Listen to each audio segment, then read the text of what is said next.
İslam'ın buyurduğu şuarlardan biri de zekattır. Ve zekat insanın səxavətli sifətini göstərir. İnsana səxavətli sifətini tərbiyə edir. Zekat varlılar öz mallarının cüzi bir hissəsini kasıblarla bölüşməsidir.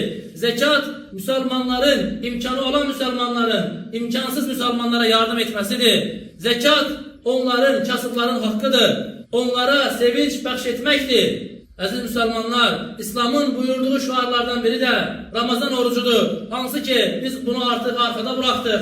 Ramazan orucu təqva məktəbidir, tərbiyə məktəbidir. Ramazan orucu bize haramlardan uzak durmağı öğretir. Ramazan orucu bize salih əməlləri artırmağımızı öğretir. Ramazan orucu bize insanlarla yardımlaşmağı öğretir. Ramazan orucu bize insanları yedirtmeyi öğretir. Ramazan orucu bize eğer halalları terk ediriksə Allah'ın emriyle aynı zamanda haramlardan da uzak durmağı öğretir.